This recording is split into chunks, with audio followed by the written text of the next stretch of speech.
Welcome to this session of WinLossWeek, the world's largest online event dedicated to win-loss analysis. This event is hosted by Closed, and we'd like to thank all of our partners for their contributions to making this event such a success. We're joined by Glen Remy for today's session. With over 10 years of working directly with win-loss on both sides of the fence, from the client point of view as the Senior Manager of Market and Competitive Intelligence at inContact, which is a cloud contact center software provider, as well as a senior consultant for a win-loss provider, Glen has a unique point of view of what it takes to run a successful win-loss program. Glen has personally conducted thousands of win-loss interviews and presented the key findings to large organizations across the world. Glen is currently responsible for managing the win-loss program for inContact, including analyzing the results and sharing the key findings in quarterly review sessions across the sales, marketing, product, and executive leadership teams.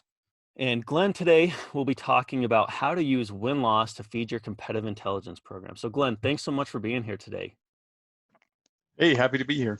So good to be with everybody today. So not sure if I can add much to that intro there, but just to say that I do obviously currently manage the win-loss program here at inContact, and do come from a background of working with a win-loss provider as a consultant, conducting interviews and different things like that. So it is what I'm sharing today really comes from a perspective of both working with various customers from being a win-loss provider, and then of course on this side of the fence, where we've hired someone Closed to do our win-loss interviews, and then analyzing it and how we use it on our side, specifically about how we use it for competitive intelligence.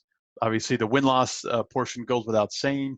That's the main reason for a win-loss program, but we find a lot of benefit in the competitive piece that we get from our win-loss information. So that will be the focus of my session today.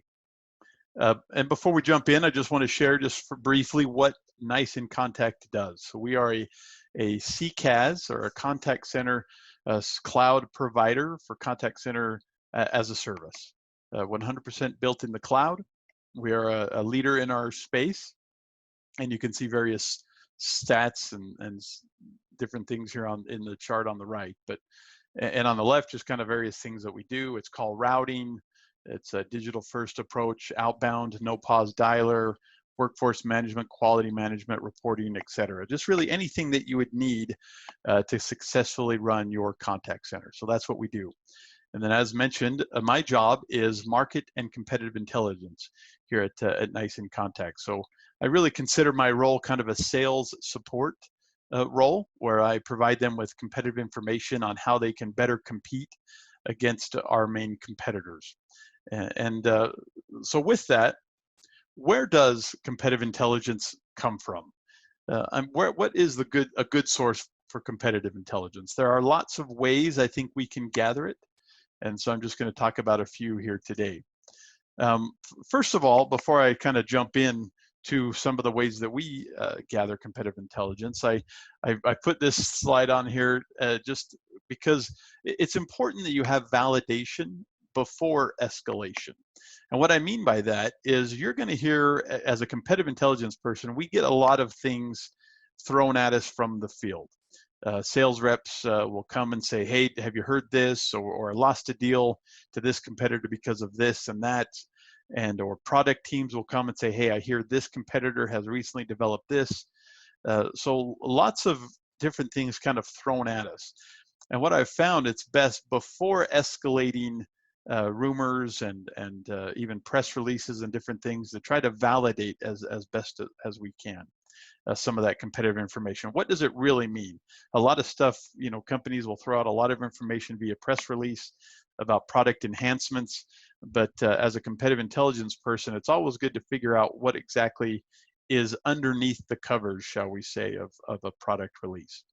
So let's look at a couple of ways on kind of, again, where competitive intelligence comes from.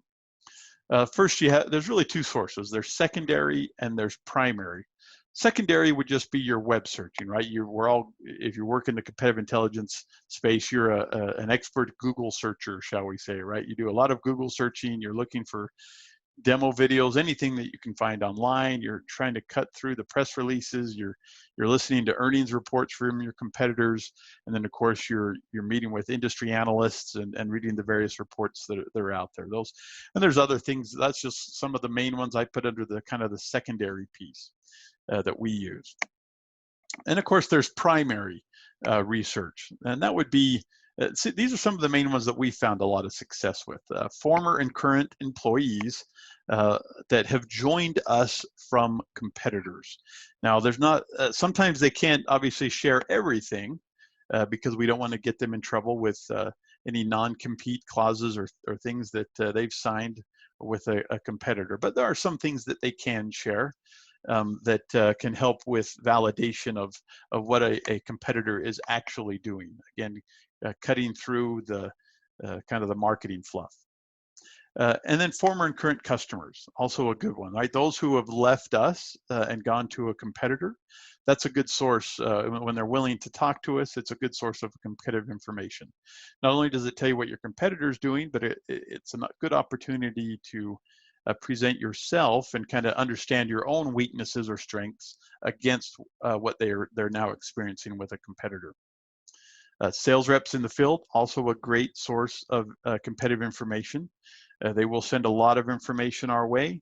Any sort of, maybe if they get their hands on any sort of pricing or just mostly around an approach that a competitor seems to be using in the sales cycle.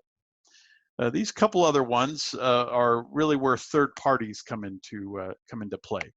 Mystery shop projects, you can hire third parties oftentimes to kind of do a mystery shop project and go out and see what they can find. Product teardowns. I know there's lots of some some research companies out there that will do competitive teardowns for you. Of course, a lot of that I put on there if allowed, because it just depends on the EULA and kind of the contract terms that a competitor puts in there, if that's going to actually be allowed or not, and the risk that you're perhaps willing to take to do a product teardown. Really, it just means a third party is going to buy the product and actually play with it and use it and kind of tear it down that way to see what it actually can and can't do. And then of course, the purpose of this session today is that last bullet point, and that is win-loss, right? What kind of competitive information can I get from my win-loss program?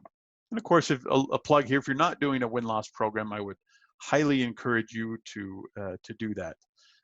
Obviously, budgets and things, especially in a COVID time right now, can be an issue sometimes. But when you have the budget available, strongly encourage a win-loss program. It really could just kind of helps you understand where your weaknesses are and where you can do better, as well as your strengths, right? Why you're winning as well, not just why you're losing.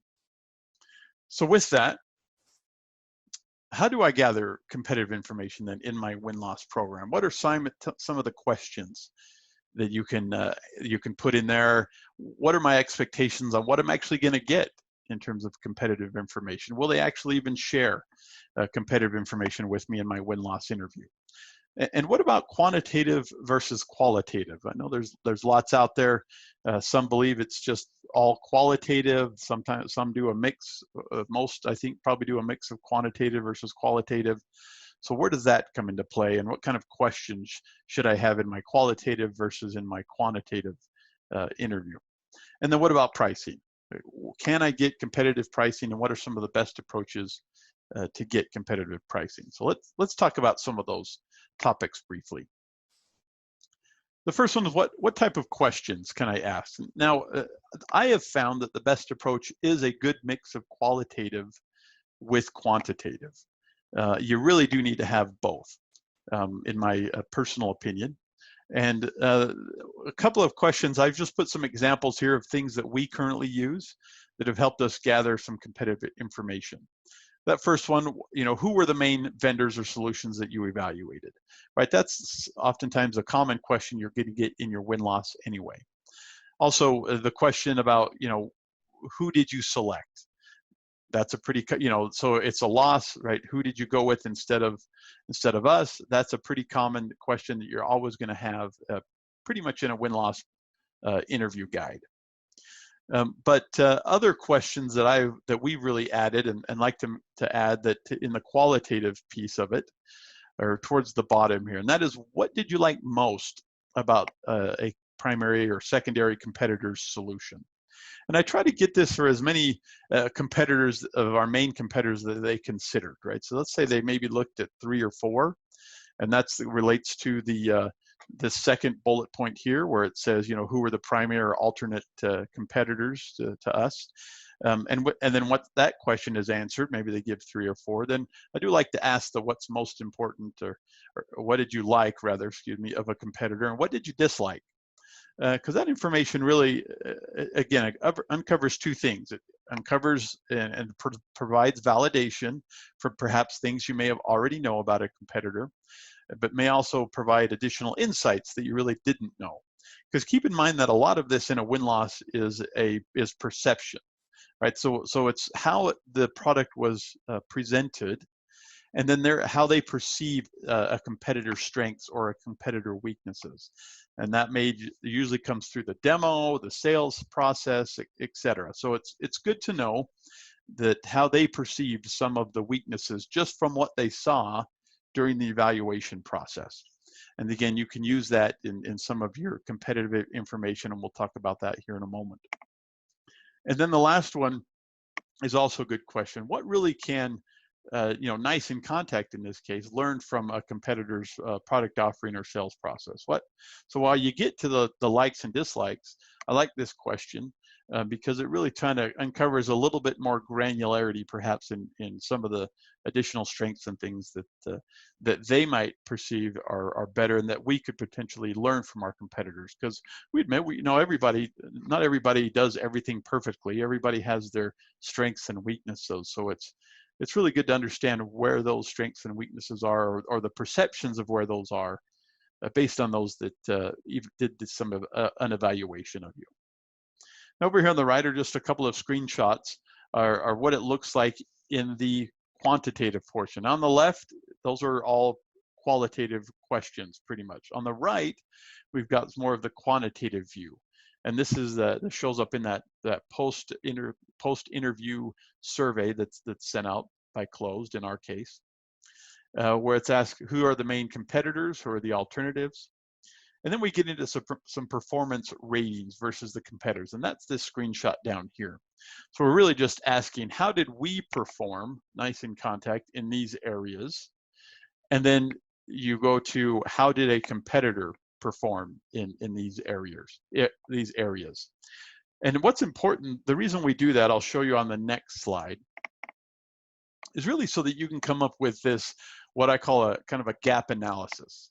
So I take that scale that's the excellent, good, average, fair, or terrible, and kind of turn it into a 5-point scale. And with that, we can understand how we're scoring, or how they perceive us in these areas, in terms of our performance versus all other competitors. And of course, if you have enough sample size, enough data, then you can get even more granular down to just one particular competitor. And that's even better if you can compare yourself versus one competitor. Depending on what your budget is, I find that most typically have to look at it yourself versus all other competitors that were considered, just because of sometimes the sample universe that you're dealing with there. Either way, the important part, again, is that you're able to come up with some gaps. Where you have positive gaps, where you're doing well, and where you have negative gaps. In this case, you can kind of see anything in red is a negative gap. Now, if it's around the 0.5 or 0.69, that's a pretty significant gap with a 1 to 5 scale. So that's where you would pay a little more attention to that, versus a gap of just 0.04 is not a huge gap, so not a big area of concern. But if you see a bigger gap like this 0.69, well, then that's a red flag, and that's something that you need to look at to see why is there a perception, in this case, of speed and ease of implementation is perhaps better for a competitor versus what we may offer. Now, I will say that these scores, of course, have been changed and modified to show the example for today's scenario, but just to kind of give you an idea of what I'm talking about in terms of showing your differences between, understanding your differences between your competitors. Okay, now let's move to pricing. Pricing is always a question that comes up from the field and from the pricing desk and others.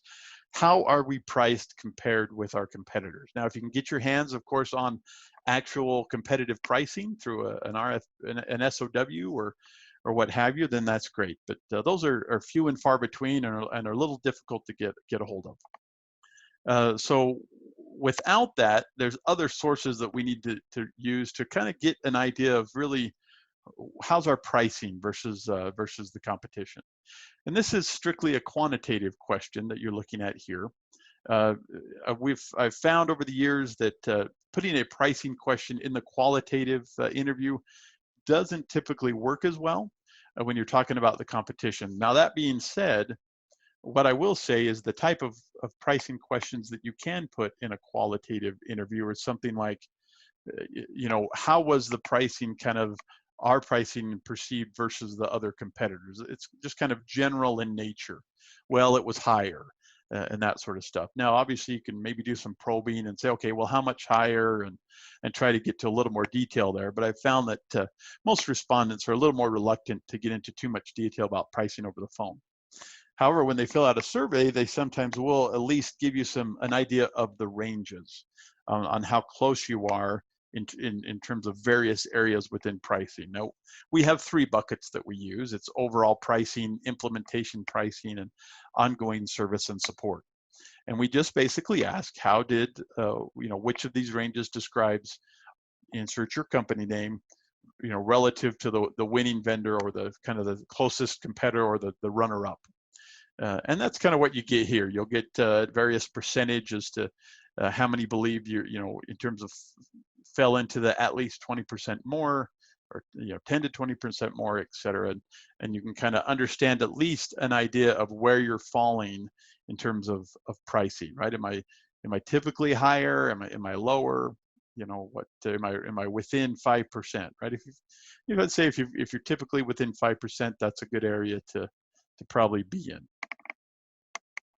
Okay, so that's kind of how we handle pricing. I know there's lots of different ways that that pricing could be handled, but again, just considering the sensitive nature of the pricing and how much respondents will typically share, these are just some things that we've found success with in terms of gathering a little bit of information about their perception of our pricing versus our competitors. So, will they even share? Will they even give you any sort of insights as to what your competitors are doing? Surprisingly, they will. Here's a couple of things that perhaps that we've learned about our competitors that we've just over the years as we've asked these questions about what they like or what they don't like about a competitive solution, that have kind of given us additional insights that can maybe help us make some improvements in our own areas.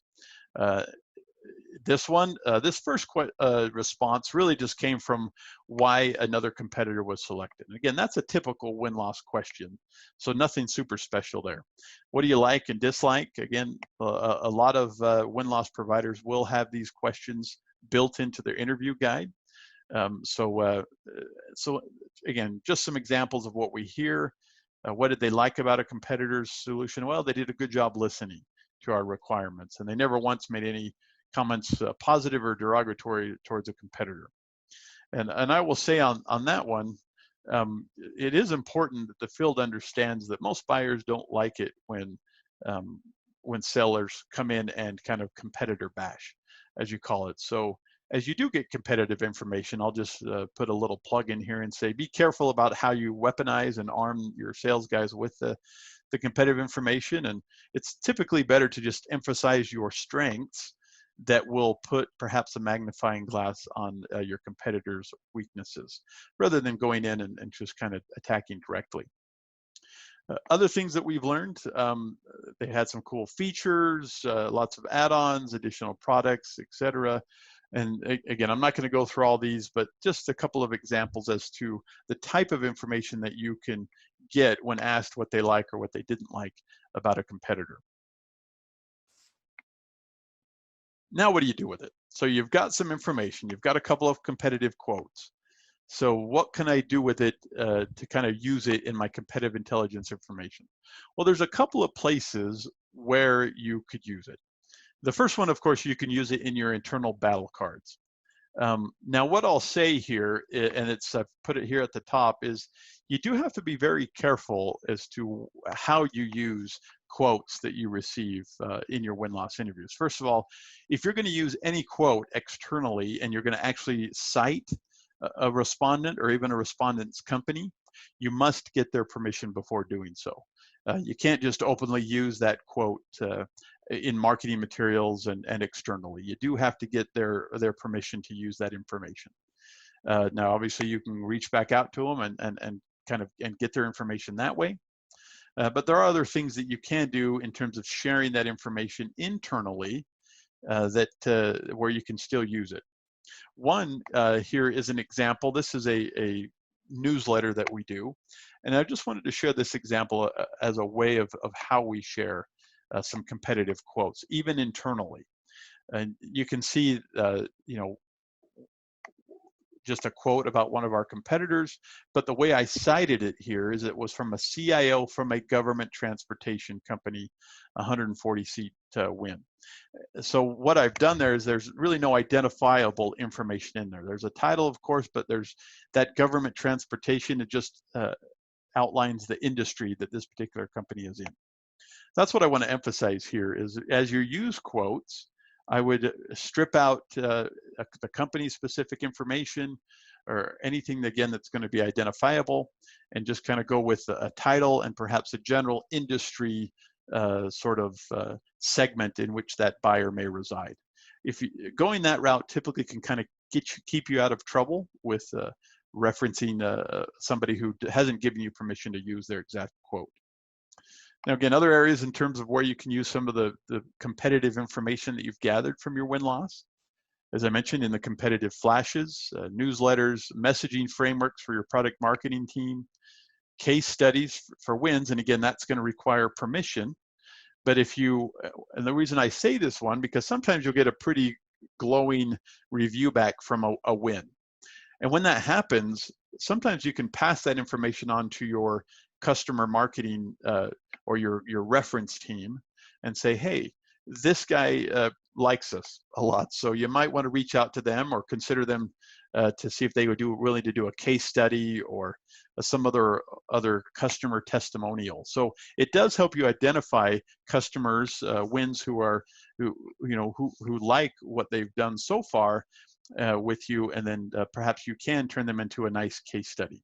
I've done that a couple of times where I've sent a win-loss interview over to our customer reference team, and they've turned around and turned it into an in-depth case study that they've been able to publish publicly.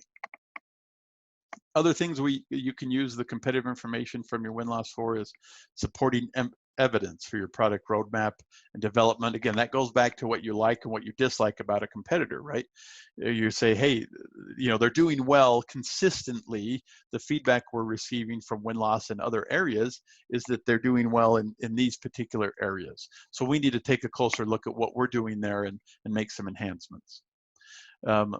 Leadership teams, obviously sales, marketing, support services, product, et cetera, just sharing some of the information with them as it comes in real time. They'll appreciate. And then, of course, examples of what not to do with sales teams, right? You'll sometimes get some feedback about what a competitor's sales team did during a process that got them eliminated. And so those are good quotes that you can share as to things that you shouldn't do that would lead to your elimination from an evaluation process. So with that being said, now you know where good competitive intelligence comes from. So go and tell your friends. And again, I would recommend a win-loss program, but not only a win-loss program, but make sure you incorporate competitive intelligence questions within your win-loss programs. And with that, that's all I have to say today. Thank you for your time.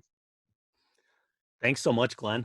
This session has been awesome. I've learned a ton. So thank you so much for sharing your insights here, giving us some great perspective on win-loss, but also just in general on competitive intelligence and how to best run those programs. So thank you again. With that, we will end the session, and thanks everyone to coming to today's session. Have a great day. Bye.